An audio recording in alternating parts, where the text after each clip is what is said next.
As Trump becomes more and more unreliable as a partner, as he begins to signal his departure from European values, his increasing love affair with people like Putin, there will be more pressure, but it will be a very big transition. The Rest of This Politics is powered by our friends at Fuse Energy. And Rory, you know that Fuse have been very generous in their offers to members and to supporters of The Rest of This Politics. So how about this one? Anyone who switches energy supply to Fuse, you get free membership to this wonderful podcast and The Rest is Politics Plus for the rest of 2025. Well, that's a very, very generous offer indeed. All you have to do is go to getfuse.com/politics and use the referral code politics when signing up. And you will get, as a member of Trip Plus, all of the episodes ad-free. Question time episode, you'll get that a day before everybody else. You get access to members-only live streams. You get early access to tickets for our live shows days before the general public.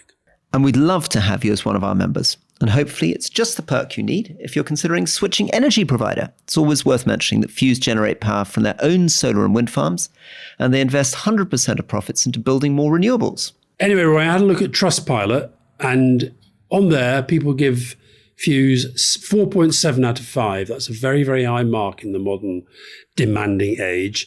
And there is comment after comment about how helpful and attentive people find the service that they get. And I do think people appreciate speaking to real human beings rather than those awful chatbots. So download Fuse's app now and use the referral code politics after signing up. Visit getfuse.com/politics for the terms and conditions and to learn more.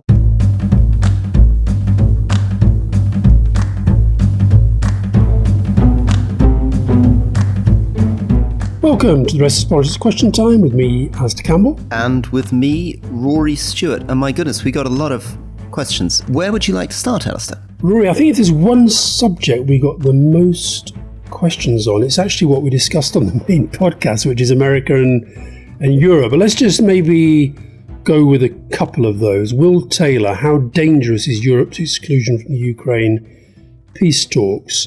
JJ, what would it look like for the UK to move away from the US as its closest ally? Ian May, with the political disintegration of the EU, I'm not sure about that, should the UK take the lead in creating a European military coalition to protect the continent against the threat from Russia? Well, I think the first thing is that being allied with Europe is very different from being allied with the US, because despite all the talk about a common defense and security policy, the truth is that European nations still pursue their own interests, and you can see often very dramatic splits. You know, Orban in Hungary famously won't go along with things. Poland will push very hard forward with initiatives which France might be resisting on particular issues. And basically what it means is that instead of getting one enormous economy, the US, which is 50% larger than the European economies, and this enormous integrated military behind you, you're dependent on this very difficult coordination between European countries. Now, there are other problems. I mean, of course, Europe isn't spending as much as the US in percentage terms or actual terms on defense. But even if it were, you have the massive problems, as you've talked about in the past, of the amount that Greece spends on pensions, on the armed forces, the fact that individual European countries often tend, understandably, to invest a great deal in frontline troops, but much less in the logistics, in the air picture and the coordination, which then has to be provided by the US. So there's really good reasons now. I mean, as Trump becomes more and more unreliable as a partner, as he begins to signal his departure from European values, his increasing love affair with people like Putin, there will be more pressure, but it will be a very big transition. That's why I think we have to accept that the Trump first-term message that NATO countries weren't spending enough on their own defence has been, I think, now finally heard. But I don't think anybody expected first time around that one of the reasons why Europe would be getting its act together on defence finally was actually because it started to see America in a very difficult and negative light. And that, I think, is what has sparked this kind of, element of panic, I think, attached to it. And it'd be very, very interesting next week when Keir Starmer does meet Donald Trump and they talk about some of this stuff, is just to work out how Britain figures within it. Got a good challenge from a guy called Richard Snowden. Watching Trump talk about USAID I felt some similarities with the way Rory spoke about some aspects of the waste of money in DFID, Department for International Development, while reading Politics on the Edge. Yet on the podcast last week, he was roundly criticising the president's approach. Have I misinterpreted, or are there not areas of agreement between Rory and Donald Trump that government aid spending is frequently wasteful? It's a really, really good challenge, and I got it from a lot of people. A lot of people said, hey, Rory, go easy here. You know, you're very aware of just what nonsense was going on in international development. In DFID, you've been very clear about some of the madness in USAID. I got a friend of mine from Afghanistan called Benji writing to me saying, Rory, I never thought I'd hear you become this kind of full-throated defender of USAID in that way. I've had another friend saying, Rory, the whole point about the charities that you used to run, like Give Directly or Turquoise Mountain, is they were doing stuff that these big development agencies often didn't want to do. And it's true. So, I mean, I think this is part of the problem of polarization, which is I don't know how you get the middle line. And the temptation is never to give an inch. But obviously what I should have said is, look, of course, USAID did some terrible programs. DFID actually often did some terrible programs. These aid agencies were far too expensive. The management costs were crazy. There were these beltway bandits that took huge commissions on implementing. But that doesn't mean we should have abolished DFID. That doesn't mean you should have got rid of USAID. It means that you need to reform and improve the way in which they operate. And the problem is, of course, that, and maybe it's a little bit like our debate about a soft Brexit, it's awfully difficult to hit that middle ground and say, look, there's something terribly wrong with it, but I still think it's better than the alternatives. Making the argument for the lesser evil. Saying, if I had to choose between no international development aid at all or keeping DFID and USAID intact, I'd keep them intact. But it's the same with Afghanistan. People set up this false choice. Do you either put in 150,000 troops, $150 billion a year, or do you do absolutely nothing? Well, the answer is actually you do smarter stuff in the middle, but there's not much room for that in the policy debate. Here's a really good question from Martin. Should the US appoint an opposition leader, as there is in the UK and Australia? There does seem to be a real problem with the Democrats. Who do we look to for opposition to Trump on the Democrat side? It's not Kamala Harris, it's not Joe Biden, it's not the Obamas, it's not the Clintons, it's not the guys really in the House who seems to me are struggling to find their voice and find their footing. The Republicans have often been better at it, haven't they? Because Newt Gingrich was a very central figure of opposition to Democratic administrations. And Trump, of course, acted as the major voice of the opposition to Biden. And as we've said, you know, you can see Bernie Sanders putting out a lot of material, AOC putting out a lot of material, the senator for Connecticut putting out a lot of material. But no, we're not getting that sense that there's certainly not any equivalent of Newt Gingrich, let alone Trump coming out against him. Surely at some point as well, having lost the election the way they did and lost the popular vote, and with all the kind of, I even heard Katty Kay and Anthony Scaramucci the other day talking about, you know, one day might California turn red, turn Republican. So there's clearly a big debate has to happen within the Democrat Party. How is that going to take place? Who is going to lead it? What is the outcome going to be? I mean, we're not in America. You are in America right now. Do you have a sense of that debate taking place? I think Americans are shell-shocked. I mean, it's in the time after Trump's first election, there was an incredible flurry of really impressive articles and books pointing out what a threat Trump posed to the Constitution. So we interviewed on Leading, for example, Tim Snyder, who wrote this book on tyranny and has did a lot of stuff on how you spot fascism rising. And I think there are two things happening. One is the sense that people cannot quite believe that despite all the work that was done, despite January 6th, we don't talk enough about January 6th. I mean, January 6th was such a big thing. A US president denying the result of an election, despite all the effort put into prosecuting him, despite the massive spend by many people, including Reid Hoffman, who we interviewed on Leading, behind Democrats, that it failed. And I think people are just reeling.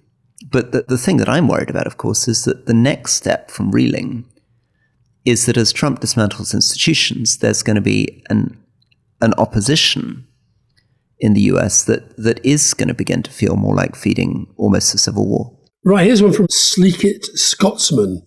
In the next year, could you see America, China, India and Russia breaking away from the United Nations, disbanding BRICS and forming their own alternative security architecture and economic structures to replace the UN? Whew. I don't think it's impossible that some sort of new structure will emerge because the United Nations is struggling.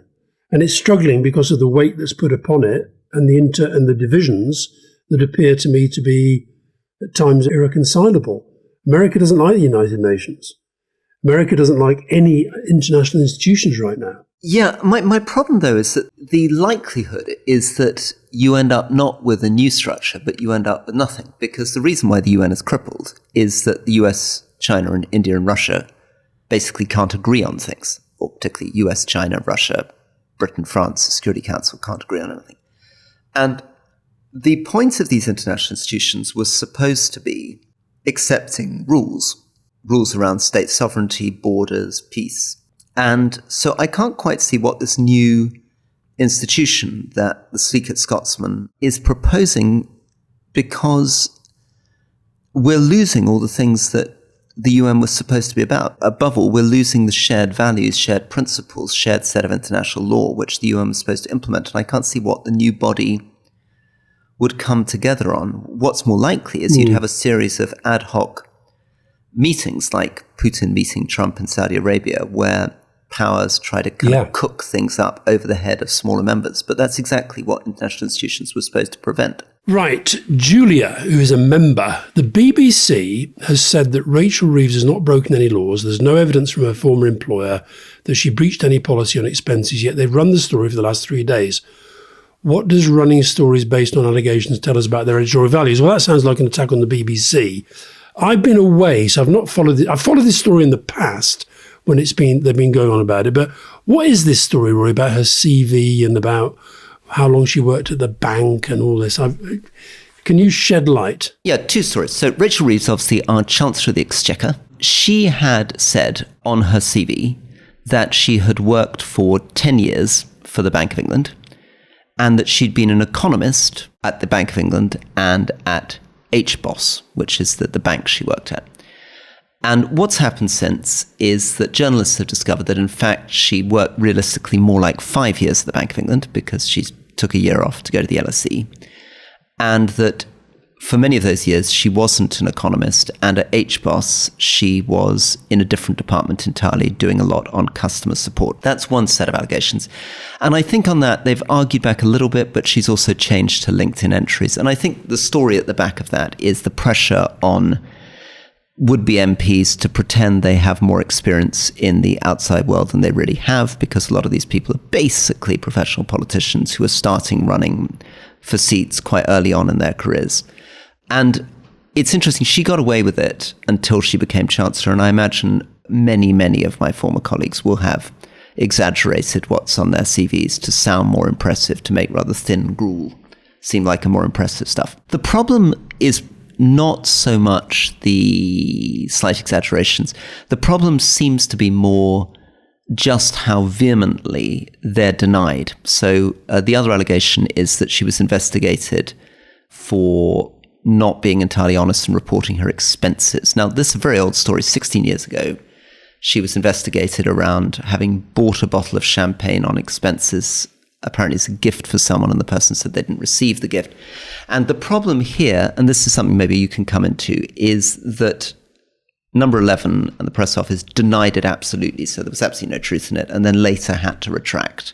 And she said, "I'm sorry, I had no memory of the fact that I was investigated." And the man concerned says, complete bullshit. This must have been quite a big moment in her life. It's a pretty traumatic time when you're working for a company to be investigated. Now, ultimately, I don't think she was sort of convicted of it, so it wasn't put on her record. But the problem seems to be, as usual, not so much the original claim as the kind of cover-ups that come along behind it. That is often the case, particularly with these stuff that gets thrown up at people from their past. I mean, look, in general, be honest and straightforward about your past as well as your present.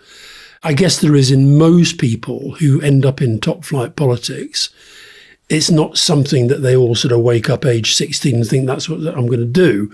And I think you'd be very hard pressed to find anybody who's not done stuff in their past as students or in the jobs market, whatever it might be. But the important point is the one you make. If and when the questions come, make sure your answers are right. Let me defend her a little bit, maybe from my own experience, which is I had a lot of stories when I first went into politics describing me as an ex-soldier. And the reality is I was a soldier very, very briefly. I was a soldier between school and university on something called a short service limited commission. Very wise, as Jerry Adams said to you. Very wise, exactly. It's very flattering for an MP to be described as a veteran or a soldier, just as it's very useful for a Chancellor of the Exchequer to be described as an economist at these big leading institutions and have the impression that you spent many years as an economist at these institutions. So you allow these things to happen in the press and you allow yourself to be introduced in. And it was actually Peter Hitchens, I think, who eventually challenged me on this and said, you've said you were briefly a soldier, but a better description would be very briefly a soldier, wouldn't it? And I immediately said, yes, I'll put very in front of briefly a soldier.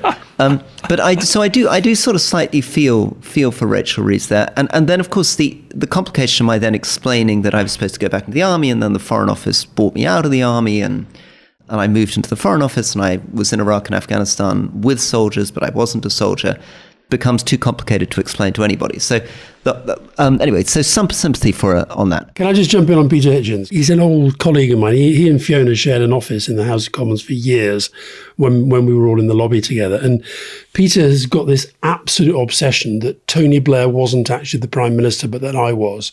That Tony Blair was my little front man. So I wouldn't worry too much, Rory. But I think the thing about being a soldier, though, don't knock it too much, because that means in the House of Commons, when you're in the House of Commons, you could be called the Right Honourable and Gallant. And that's a great thing. It's a really great thing. Under the rules of the House of Commons, Rory, I don't care how short your commission was, you should be referred to as the Right Honourable and Gallant member for Penrith and the Borders. Yeah, absolutely. Right. Conor Sheehan, the Irish military budget is rising. And in the wake of the war in Ukraine, polls are showing that support for NATO membership are growing in the Republic. Do you think Ireland will seek NATO membership in the near future? Now, to remind people, this is to do with neutrality. So traditionally, there were certain countries that just didn't want to get involved in anything. And amongst them were Switzerland, famously, Ireland. But Sweden and Finland were also examples of countries that remained neutral and didn't get involved in NATO.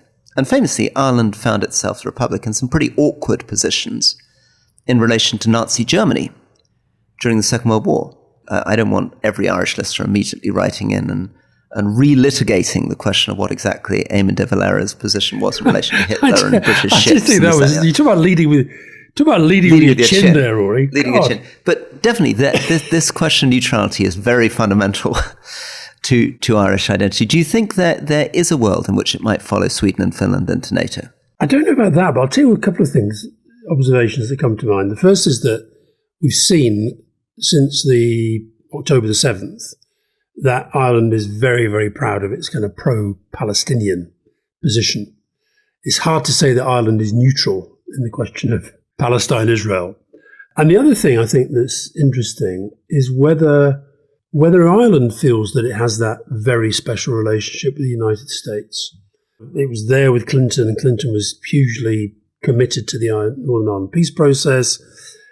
George Bush, to be fair to him, kept, plugging away at it as well. With Biden, it was, when Biden was around, he never ever stopped telling people how proud he was of his Irish roots. I don't know whether within the context of Trump, I don't know how Ireland feels or how it felt first time around. Is this not part of the question, Alastair, around smaller countries and how they deal with the US? Yeah. And whether we're going to see a world in which countries are going to begin to coordinate their response? Because there's all this divide and rule. As you point out, when people are going after Canada, Denmark's not speaking up for Canada, and when people are going after Denmark, vice versa. And I wonder what it's going to take to get people to really form a group, because they'll always feel, won't they, a bit like Britain seems to feel at the moment, well, maybe we can get a good deal here. We don't want to alienate him. We don't want. I'm a bit depressed by how few of my former colleagues in the Conservative Party and even in the Labour Party are actually coming out and calling out Trump for what he's doing, given that Trump in his second term is such an existential threat to democracy in the US, internationally, to the Middle East peace process, to Ukraine. Why are so few MPs coming out on the record attacking Trump?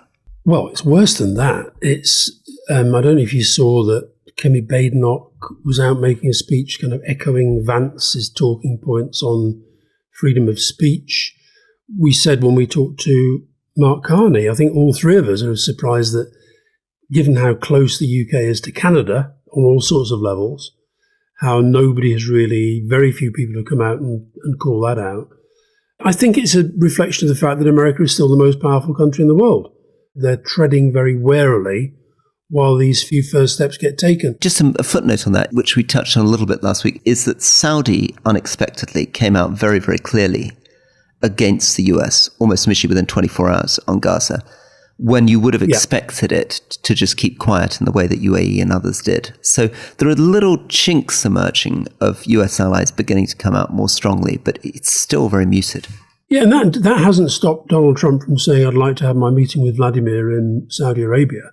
I just think that the one thing that Mark Carney was saying, and which the Canadians have been emphasising, is that this guy doesn't respect weakness. So you've got to be strong. Now, Rory, what about this one? Peter Judge, do you agree that we have all of the knowledge, resources, wealth and technology to create a wildly, wildly better world? Why is nobody making the case for that world? Let's come in on this. Yes, many, many things have improved. We are living much longer. We have far fewer children dying young. But the truth of the matter with technology, at least as far as I'm concerned, is that the big technological advances that changed our lives were in the 20th century, not in the 21st century. That this thing, I'm holding up an iPhone, is of course really, really impressive, and Google Maps is very helpful, but it doesn't begin to have the kind of transformatory impact that steam had, coal had, the first aeroplanes and cars had, that the fridge had, that indoor plumbing has, that central heating has. Yeah, I think and this is actually one of the reasons people are frustrated. One of the reasons when people say, they're all greater than the phone? Much greater. And I think the only people who disagree are the techno-optimists in Silicon Valley who think they've completely changed our lives. Famously, this great figure that, computers are seen everywhere except in the productivity statistics. Those things that I mentioned, those kind of old bits of the first, second, third industrial revolutions, completely transformed GDP per capita, made European and American countries in the 50s, 60s, and 70s grow at unbelievable, unprecedented rates. My constituency in Cumbria, Penrith and the Border, when Willie Whitelaw took over, and Willie Whitelaw was only my predecessor's predecessor, a third of the houses didn't have indoor lavatories and a quarter didn't have electricity. Yeah. So the change that you bring to someone's life with that is so much more than you bring with this funny little phone. And we're still struggling. Maybe AI is this thing, but we're still struggling actually to find technological innovations that make that kind of change. Where the changes are happening are increasingly on things like health and life expectancy. But we're not seeing the optimism. And why are we not seeing the optimism? We're not seeing the optimism because people feel their jobs are stressful, they're working long hours, they feel they've got less freedom and independence their parents have. And these phones, in many ways, many of us would feel our lives were better if we weren't looking at them. Well, I totally agree with that. I just got off a plane yesterday. Half the plane's walking off, staring at their phones, stumbling into everything, ignoring their children, going in the wrong direction. Anyway, over to you. Are you a techno-optimist? No, I'm not, because I think the tech bros have morphed into the sovereign individual about whom I've been warning for some time, ever since Jacob Rees-Mogg's dad wrote about it. So here's a question then. Peter Wright, on the last episode, you were bigging up a customs union. Whilst I agree completely, isn't that exactly what was put forward by Labour under Corbyn in 2019 and was roundly poo-pooed by many of your centrist listeners? What changed? Well, let me add to that. I was a big supporter of the customs union. And in fact, in a desperate attempt to try to get a soft Brexit through, managed to corral with my friend Alex Chalk and Ken Clark, 32 of our Conservative colleagues, and to go into the voting lobbies with Corbyn to try to get a customs union through. But the reason we didn't get it through was not in the end because of opposition from Brexiteers. It was because of opposition from hard Remainers who still believed that they could trigger a second referendum. And therefore, the problem for them with the customs union, and I lost in the lobbies people like Sam Gyimah, whose votes I needed. I also lost some of the more extreme Labour second referendum people because they sort of believed that destroying any Brexit deal, including a soft Brexit deal, would mean that they could stay in the European Union. Over to you.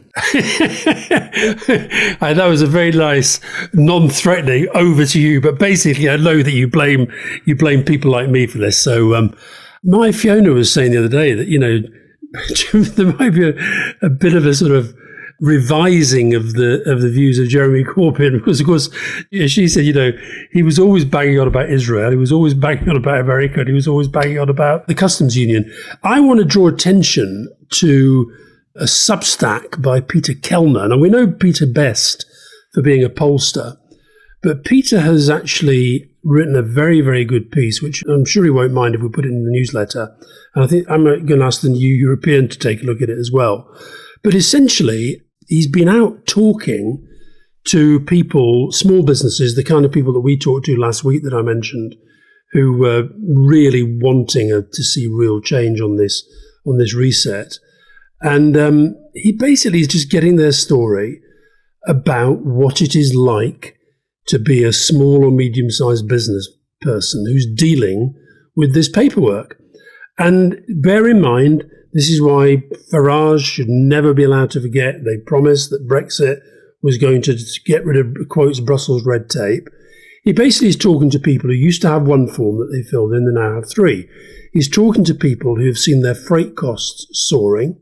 He's talking to people who often are seeing their exports facing double tariffs. And he's talking to people who have lost their goods in customs checks processes. And he's talking to people who've lost lots of staff because they've gone back. And he says this: I asked each of these business leaders what they would say if they could ask Keir Starmer for one specific change when he seeks to reset UK-EU relations. Their responses included sign up to all EU standards so there is no need for customs delays, radically reduce the paperwork involved in trading across the channel, allow EU workers to come to Britain as easily as they did before Brexit, change the rules of origin system so that tariffs are never charged twice. So, whether we're going to call it the customs union or not, that is the deal that somehow Keir Starmer has got to get out of Europe. Yeah, absolutely. We don't disagree on this one, do we? We don't, I think. We might have done back in 2019, but I don't think we disagree on it. We did. We agreed. Don't think we disagree. Don't think we disagree on it now. Disagree then, but now we agree violently. Right, last question, Mark Lynch. We hear you talk about serious books you're reading, but Harold Wilson loved Agatha Christie.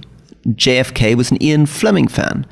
Does Alastair have a secret set of Lee Child first editions he turns to, while Rory dips into E.L. James when his wife's not watching? What are your fun reads? Well, first of all, Rory, you don't need to know how I know this. Yes. You may know it as well, but E.L. James is a big fan of the podcast. I know that for a fact. This is 50 Shades of Grey. That's the one. She's a big, big fan of the podcast. I am I still read the Bruins and Orwally. Very good. Which are cartoons from the Sunday Post about life in Scotland. But I think if I have a guilty pleasure, it's Charlotte Link, who's a German writer. And I look, this is probably terribly insulting to her, but she's in that sort of, she's in the with Jeffrey Archer and all that sort of, she's a real page turner. And I love her books. Lots of them, I think, have been translated into English. They definitely deserve to be. And lots of them are, in fact, set in Britain. But yeah, she's my guilty pleasure, Charlotte Link. Here's a couple of guilty pleasures to me. So John Lawton, Then We Take Berlin, about Joe Wilderness. It's a spy story about a working class guy, grows up in the East End of London during the Blitz. His granddad is a cat burglar who gets recruited into MI6 and sent off to Berlin. A book I've been enjoying enormously by Michael Booth called The Almost Nearly Perfect People, which is about Denmark. He's married to a Dane. hilariously funny book in which he investigates the fundamental question, which is why Denmark is described as being the most happy people on earth when he finds them frequently pretty miserable. Well, they were until Donald Trump came along and said he was going to take Greenland off them. Not as happy now, are they? This is quite highbrow, lowbrow stuff, Rory. Well, no, we're going to give you a real guilty one. I absolutely love James Clavell's Shogun. And I want to apologise for that because there's a lot of sort of slightly dodgy scenes in Japanese bathhouses and weird bits of torture going on at the beginning.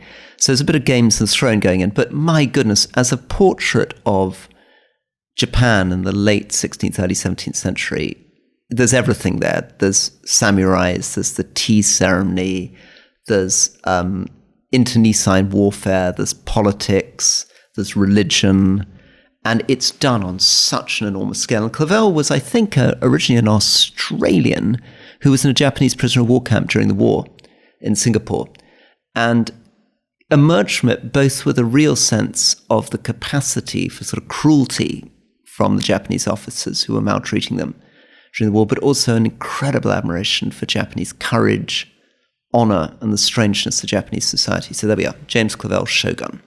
Excellent. And I guess my final one, on the back of the interview we did with David McCloskey about Syria and his work for the CIA, we started listening to Damascus Station. Now, I think you have to say, even though John Sawers, former head of MI6, said it was the best book about espionage he'd ever read, if you're talking about spy thrillers, I think you have to put those down as guilty pleasures. There's no such thing as a spy thriller that isn't ultimately a guilty pleasure. And I loved the thing that David said in the interview, that the life of an intelligence officer was much closer to Slow Horses than James Bond. Because Slow Horses is definitely a guilty pleasure. Slow Horses, and Shoshana and I watching the box set, the only one that really tends towards literature beautifully is of course John le Carré. David McCloskey, when we interviewed him, was talking about how these things are both doing glamorous stuff and also bureaucracies, but le Carré really evokes the sense of mismatched filing cabinets, weird registries, people stabbing each other in the back, politicians getting into dodgy contracts with private security contractors, and in A Perfect Spy, I think, manages to do psychology, history. That guy, David Cornwell, John le Carré, I think is the one person who stretches spy literature out of guilty pleasure into real Nobel Prize winning stuff. Excellent. Well, thank you for that question, Mark. Maybe people should let us know what their guilty pleasure readings are. And perhaps for some of you, it's Rory's book, Politics on the Edge. I was very chuffed that Mark Carney said that my book influenced him into deciding to go for it. I didn't know whether to believe that or not. He's a very charming politician, you see. That's what's made him. Very difficult to know, isn't it? But it was definitely the right thing to say when you're being interviewed. I'll see you soon. See you soon. Bye-bye.